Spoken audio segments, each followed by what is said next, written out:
नमस्कार दोस्तों, आप सभी का आपके इस चैनल पर बहुत बहुत स्वागत व अभिनंदन है। हमने जो भारत का भूगोल विषय स्टार्ट किया था, उस भारत के भूगोल के विषय को आगे बढ़ाते हुए हमने इसमें फर्स्ट टॉपिक किया था भारत का अपवा तंत्र। इस अपवा तंत्र में हमने पहली नदी देखी थी गंगा नदी। आज हम गंगा नदी की एक सहायक नदी थी जो अपने आप में अपना महत्वपूर्ण स्थान रखती है, जो बांग्लादेश में जाके जमुना के नाम से जानी जाती है। गंगा और जमुना, गंगा आगे जाकर बांग्लादेश में पद्मा, ब्रह्मपुत्र बांग्लादेश में जाके क्या कहलाती है, जमुना। इन दोनों की संयुक्त धारा मेघना हमने गंगा नदी वाले पार्ट में देखा था। फिर ये मेघना के नाम से सुंदरवन डेल्टा बनाते हुए बंगाल की खाड़ी में गिर जाती है। हमने गंगा नदी पूरा कंप्लीट कर लिया था। मैं आशा करता हूं कि आपको गंगा नदी बहुत अच्छी तरीके से याद हो गया होगा। अब हम पढ़ते हैं ब्रह्मपुत्र नदी।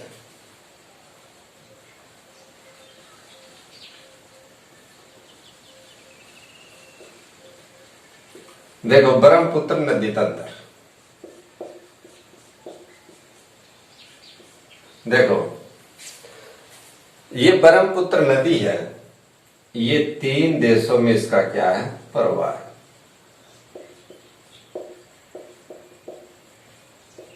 कितने देशों में प्रवाह है इसका? 3 देशों में। देखो तिब्बत के बाद ये भारत के बाद ये बांग्लादेश में क्या है, प्रवाहित होती है। कितने देशों में प्रवाह इसका? 3 देशों में प्रवाह, तिब्बत, भारत और बांग्लादेश। यदि क्वेश्चन पूछा जाए अपवा क्षेत्र इसका, ब्रह्मपुत्र नदी का अपवा क्षेत्र में सहायक नदियां वो भी क्या इसमें शामिल कर ली जाए। अपवा क्षेत्र पूछे तो वो कितने देशों में है? 4 देशों में। देखो प्रवाह कितने देशों में है इसका? 3 देशों में, तिब्बत, भारत और बांग्लादेश। अपवा क्षेत्र पूछे तो कितने देशों में है? 4 में। देखो 4 में तिब्बत से आगे चलेंगे तो भूटान से आगे चलेंगे तो आएगा भारत, और भारत के आगे क्या आ जाएगा? बांग्लादेश। देखो प्रवाह 3 देशों में, अपवा 4 देशों में। ये जो ब्रह्मपुत्र नदी है,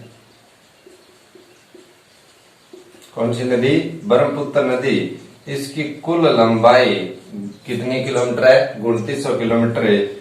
और ये भारत में इसकी लंबाई देखें कहां पर है? भारत में लंबाई, तो इसकी भारत में लंबाई मिलती है 916 किलोमीटर।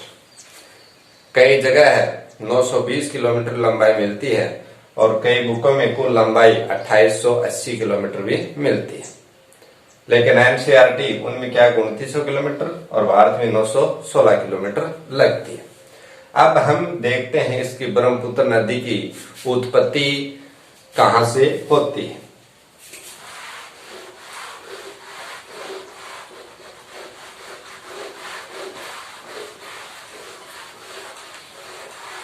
देखो उत्पत्ति के बारे में, देखो एक तिब्बत स्थान है। कौन सा स्थान? तिब्बत। जहां ग्लेशियर पड़ता है जिसका नाम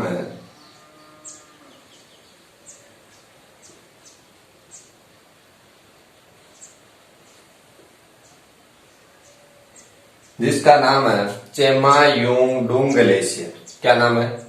चेमायुंगडुंग ग्लेशियर। याद हो गया आपको? क्या नाम बताया? चेमायुंगडुंग ग्लेशियर से इस ब्रह्मपुत्र नदी की उत्पत्ति है। ये चेमायुंगडुंग ग्लेशियर है कहां पर है? तो ये पड़ता मानसरोवर के निकट। कहां पड़ता है? मानसरोवर। अब पूछो मानसरोवर कहां पड़ता है? तो मानसरोवर पड़ता है कैलाश पर्वत के निकट। कहां पड़ता है? कैलाश पर्वत। और ये जो सभी चीजें हैं ये पड़ती हैं तिब्बत में। कहां पड़ती हैं? तिब्बत में। कौन से ग्लेशियर? चेमायुंगडुंग ग्लेशियर से इसकी क्या होती है? उत्पत्ति होती है। ये जो उत्पत्ति स्थान है इस पर ये जानी जाती है सांगपो या सांपो नदी के नाम से। अपने उत्पत्ति स्थान पर तिब्बत में क्या जानी जाती है? सांगपो या सांपो नदी के नाम से जानी जाती है। फिर ये आगे जाती है और तिब्बत की राजधानी है ल्हासा। कौन सी है? ल्हासा। ल्हासा इस सांगपो या सांपो नदी के किनारे स्थित है। फिर ये आगे जाती है चीन में। चीन में इसे कहा जाता है यारडांग जांगपो। क्या? यारडांग जांगपो या यारलांग जांगपो भी कह सकते हैं। ये कहा जाता है चीन में इस सांगपो या सांपो नदी को या ब्रह्मपुत्र नदी को। फिर ये आगे जाती है। फिर एक महान हिमालय की भारत की पूर्वोत्तर सबसे ऊंची चोटी है, वो है नामचा बारवा। कौन सी है? नामचा बारवा। इस चोटी से क्या है? ये यू टर्न लेती है। कौन सा टर्न लेती है? यू टर्न लेती है और भारत में क्या करती है? प्रवेश करती है। जब ये भारत में प्रवेश करती है तो एक दर्रे से होकर क्या प्रवेश करेगी, और इस दर्रे का नाम है यांगयाप दर्रा। कौन से दर्रे से प्रवेश करेगी? यांगयाप दर्रे से प्रवेश करती है। और ये प्रवेश करने के बाद यहाँ एक गोरज का निर्माण भी करती है। क्या करती है? एक गोरज का निर्माण करती है। गोरज का मतलब ऊपर से जल काफी नीची जगह पर क्या गिरता है, या ऊपरी सतह से जल क्या गिरता है? नीचे गिरता है। कौन से गोरज का निर्माण करती है? गोरबा गोरज। ये जो स्थान है नामचा बारवा, कोरबा गोरज, यांगयाप दर्रा, ये पड़ता है अरुणाचल प्रदेश में। यहां पर ये जो अरुणाचल प्रदेश में आती है तो यहां पर इस नदी का नाम होता है सिहांग या देहांग।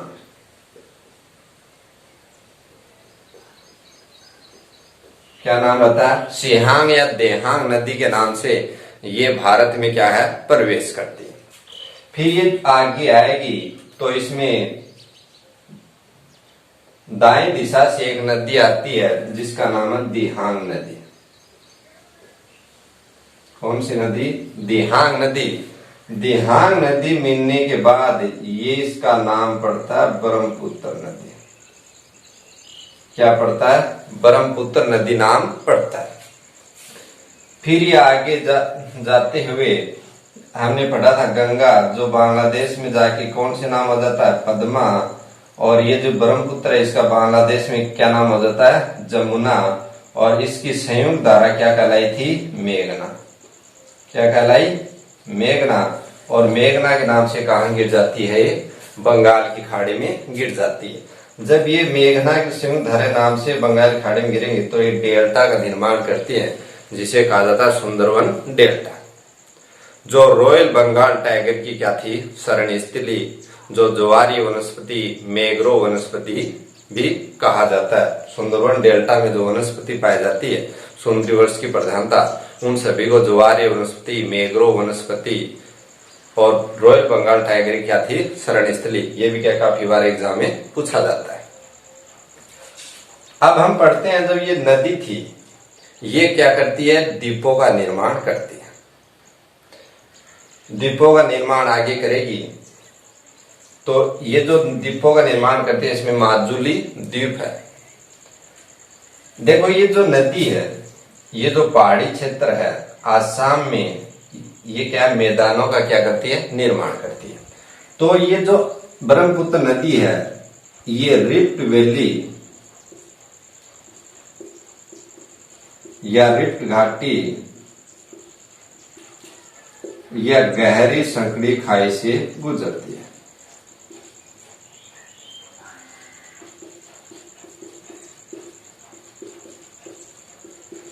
क्या करती है? गहरी संकरी खाई से गुजरती है। मतलब ये बहुत ही संकरे मार्ग से गुजरती है, जिसका कारण ये है, देखो यहीं पर हम क्या में देखते हैं।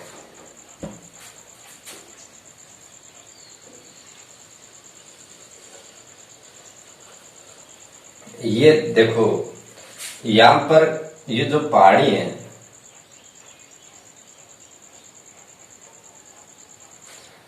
यहां तो पड़ती है डाफला पहाड़ी। कौन सी पहाड़ी? डाफला। यहां मिसमी पड़ती है, यहां पड़ जाएगी नागा पहाड़ी, यहां पड़ जाएगी पिरहट पहाड़ी। कौन सी पहाड़ी? पिरहट पहाड़ी। और यहां जो क्षेत्र है यहां पड़ जाएगी गारो खासी जयंतिया।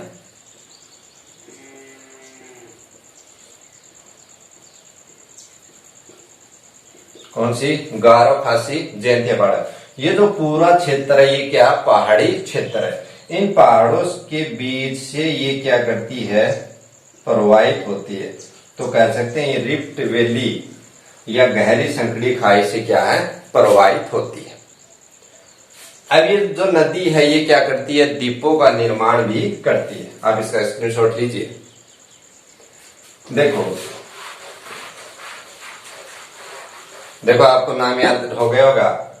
उत्पत्ति स्थान चेमायुंगडू ग्लेशियर, तिब्बत में से सांको या सांपो नदी, तिब्बत की राजधानी लाहसा, इस सांको या सांपो नदी किनारे। यदि ये ऑप्शन में नहीं हो तो कौन सी आ जाएगी? ब्रह्मपुत्र। ब्रह्मपुत्र नदी को चीन में यारडांग जाको या यारलांग जाको भी कहा जाता है। भारत में प्रवेश करेगी सिहांग या देहांग के नाम से। कौन सा गोल्ड बनाती है? कोरबा गोल्ड। कौन से दर्रे से? यांगयाब दर्रे से होकर क्या है? भारत में प्रवेश करती है। देहांग नदी मिलने के बाद ये ब्रह्मपुत्र नदी कहलाती है। देखो अब हम पढ़ते हैं, ये जो नदी है ये क्या करती है? द्वीपों का निर्माण करती है। देखो जो नदी ये आगे आई तो गहरे संकरे गोट से क्या प्रवाहित होती है, फिर ये क्या करती है? मैदानों में क्या प्रवेश करती है? क्या करती है? मैदानों। मैदानों की विशेषता होती है वो क्या है? समतल ढाल वाले होते हैं। अब जो ये मैदानों में प्रवेश करेगी तो मैदान क्या समतल होते हैं, तो पानी क्या चारों तरफ विभक्त हो जाता है। क्या हो जाता है? विभक्त हो जाता है। बीच में क्या है? देखो इस हिसाब से चले, यहाँ एक टापू बन गया, फिर यहाँ पानी मिल गया, फिर यहाँ चले, फिर बीच में टापू, यहाँ टापू बन गया। इस हिसाब से क्या है? चलती रहती है। तो बीच बीच में क्या है? द्वीपों का क्या निर्माण करती हुई जाती है। ये जो द्वीप बनाएंगे, कई बार ये द्वीपों का निर्माण तो करती है, गोखरू झीलों का निर्माण भी करती है। गोखरू झील मतलब बाहर की जगह उच्च हो और झील के मध्य की जगह क्या हो? निम्न हो। गोखरू झीलों का क्या करती है? निर्माण करती है।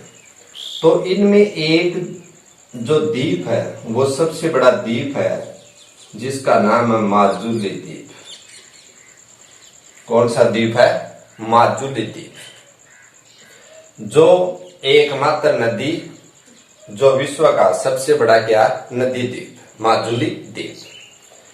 देखो इसकी विशेषता है 2016 में, कभी 2016 में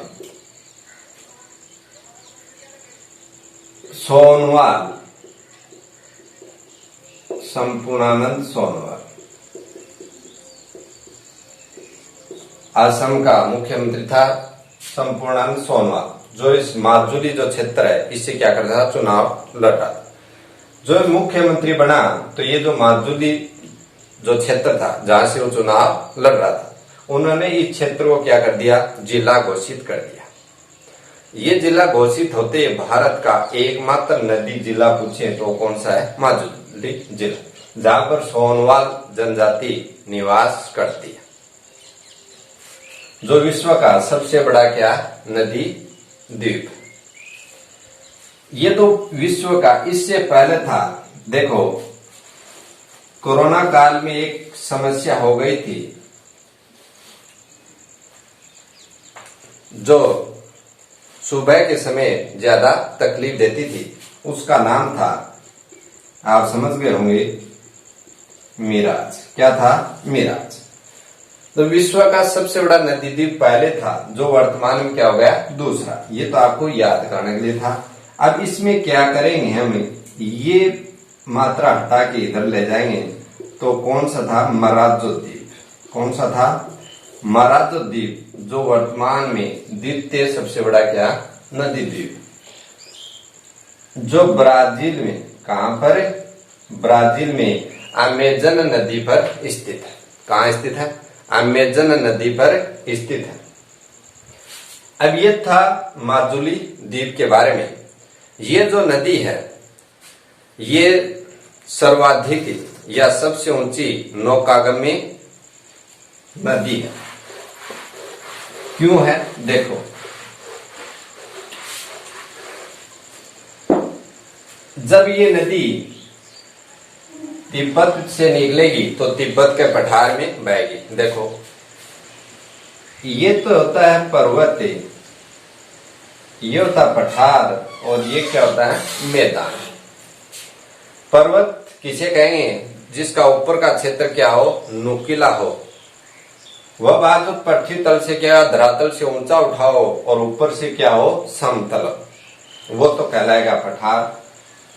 जिसका भाग ऊपर से नुकीला हो, पर्वत है, जो एकदम धरातल से थोड़ा सा उभरा हुआ हो, वो कहलाता मैदान। क्या कहलाता? मैदान।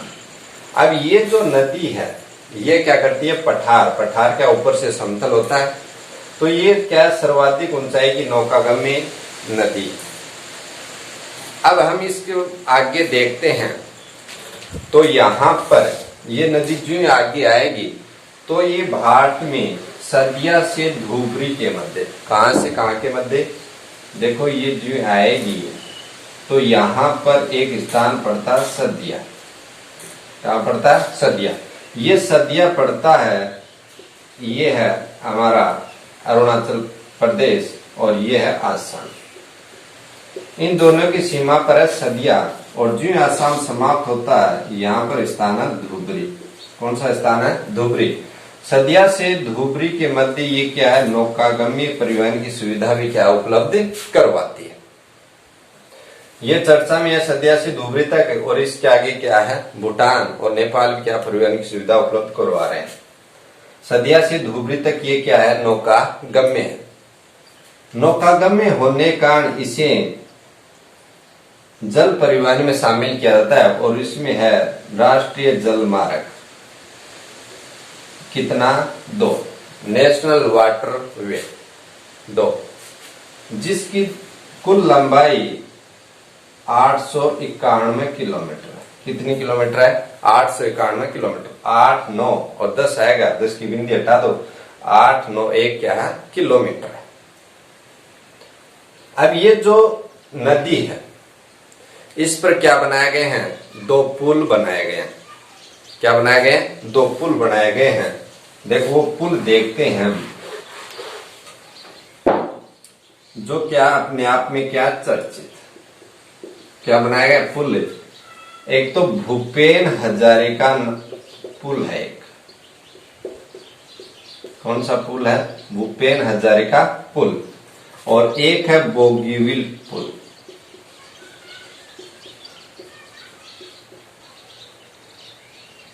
बोगीविल पुल।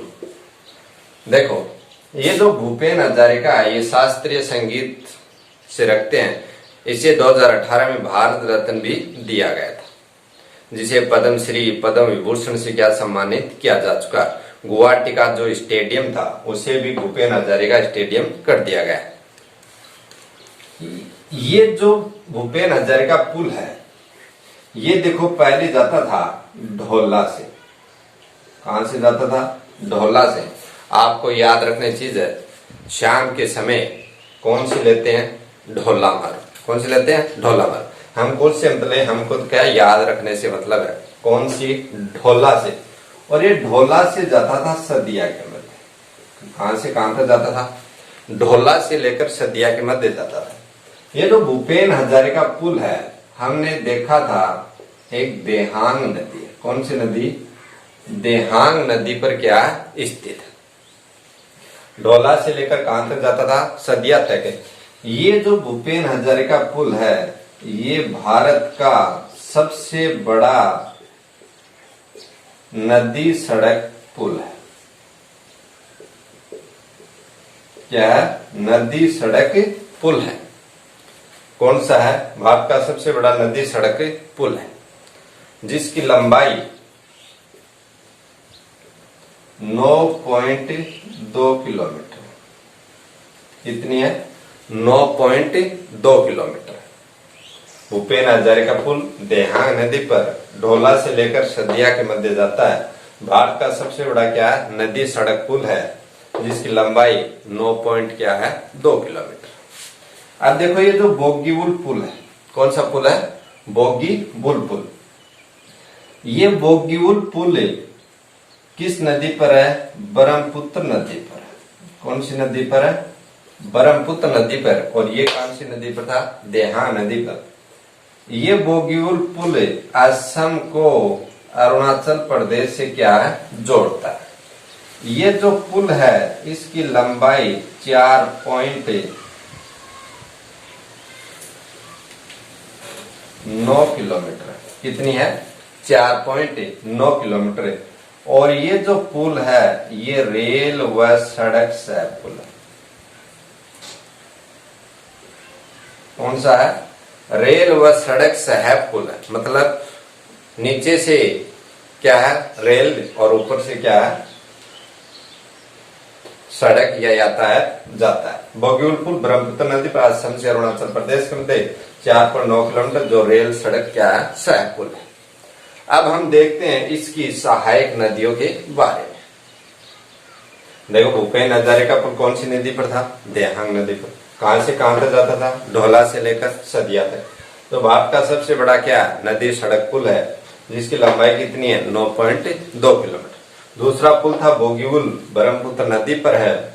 असम से कौन से को जोड़ता है? अरुणाचल प्रदेश को। कितने किलोमीटर है? 4.9 किलोमीटर है जो रेल व सड़क क्या है? सह पुल है। अब हम इस नदी की देखते हैं सहायक नदियों के बारे में। कौन से बारे में? सहायक नदियां।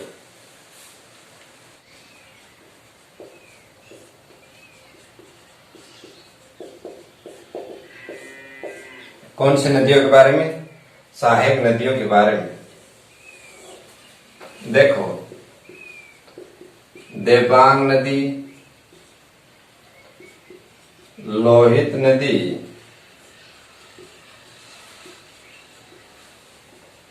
धनसगिरी नदी, एक है कपिली नदी।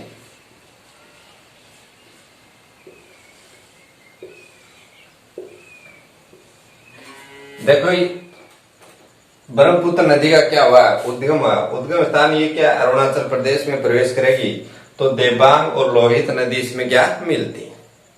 बाद में एक नदी आ रही जिसका नाम है धनसगिरी नदी। धनसगिरी नदी जहां मिलती है वो स्थान कहलाता है जोरहाट। क्या कहलाता है? जोरहाट। इस जोरहाट में राष्ट्रीय चाय अनुसंधान केंद्र स्थित। कहाँ स्थित है? धनसगिरी जहां मिलती है जोरहाट में, वहां क्या राष्ट्रीय चाय अनुसंधान केंद्र स्थित है। ये जो कपिली नदी मिलती है वहां पर एक नगर स्थित है, कामरूप नगर। देखो कपिली नदी है, इस पर एक नगर बसा हुआ। कौन सा नगर है? कामरूप नगर। ये जो कामरूप नगर वाला क्वेश्चन है ये आरएस और आरटीएस में पूछा गया था कि कामरूप नगर कौन सी नदी के किनारे स्थित है? वो नदी थी कपिली नदी। फिर इसमें एक नदी आ रही है मिजो पहाड़ियों से होते हुए जिसका नाम है बराक नदी। कौन सी नदी? बराक नदी। ये जो बराक नदी इसको असम में सरयू नदी भी कहा जाता है। कौन सी नदी? सरयू नदी। कौन सा नदी कहा जाता है? सरयू नदी। और इस सरयू नदी का जो क्षेत्र है वो कहलाता है सरयू घाटी कहा जाता है। सरयू घाटी पेट्रोलियम उत्पादन के लिए क्या जानी जाती है। इस बराक नदी पर भारत का सबसे छोटा नेशनल वाटरवे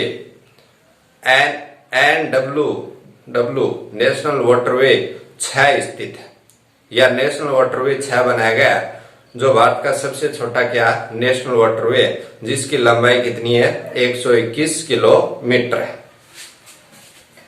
फिर देखो यहाँ पर एक तिब्बत हिमालय पड़ता है। कौन सा हिमालय? तिब्बत हिमालय। तिब्बत हिमालय से एक नदी निकलती है जिसका नाम है मानस नदी। कौन सी नदी? मानस नदी। कौन सी नदी? मानस नदी। ये मानस नदी ब्रह्मपुत्र में जहां मिलती है वो स्थान कहलाता है जोगीघोपा। कौन सा स्थान? जोगीघोपा नामक स्थान पर। यह मानस नदी भूटान की सबसे लंबी क्या है? नदी है। इसके किनारे मानस अभ्यारण्य, और इससे थोड़ा आगे आएंगे तो एक अभ्यारण्य और पड़ता है काजीरंगा अभ्यारण्य। ये जो काजीरंगा अभ्यारण्य एक सींग वाले गेंडे के लिए जाना जाता है, जबकि मानस अभ्यारण्य अपने सर्वाधिक जैव विविधता के लिए जाना जाता है, जहां पर शेर भी पाए जाते हैं। फिर यहाँ पर एक जेमू ग्लेशियर है। कौन सा ग्लेशियर? जेमू ग्लेशियर। ये जेमू ग्लेशियर पड़ता है सिक्किम में। कहाँ पड़ता है? सिक्किम में। यहाँ से एक नदी निकलती है जिसका नाम है तीस्ता नदी। कौन सी नदी है? तीस्ता नदी। कौन सी नदी है? तीस्ता नदी। ये तीस्ता नदी आगे ब्रह्मपुत्र में क्या मिल जाती है? इस पर तीस्ता परियोजना भी बनी हुई है जो बांग्लादेश तथा भारत के मध्य क्या विवादित रहती है। ये जो जेमू ग्लेशियर निकलेगी ये तो एक चोखरू झील का निर्माण भी करती है जो क्या आगे आके ब्रह्मपुत्र में क्या है? मिल जाती है। जो जलेपले दर्रा का भी क्या करती है? निर्माण करती है। इसके पश्चात ये आगे जाते हुए बांग्लादेश में प्रवेश करती है जहां पर इसका नाम क्या कहलाता है? जमुना। क्या हो जाता है? जमुना। और फिर ये जमुना गंगा की एक नदी आ रही है जो गंगा आगे जाकर बांग्लादेश में क्या कहलाती है? पद्मा। और ये संयुक्त धारा पद्मा और जमुना क्या कहलाती है? मेघना। कौन सी कहलाती है? मेघना। मेघना के नाम से आगे जाकर बंगाल की खाड़ी में गिर जाती है। तो आप इसका स्क्रीनशॉट लीजिए।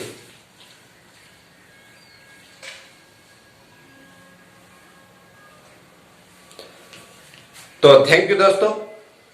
आप हमारे चैनल को लाइक, शेयर व कमेंट व सब्सक्राइब करना ना भूलें। थैंक यू दोस्तों।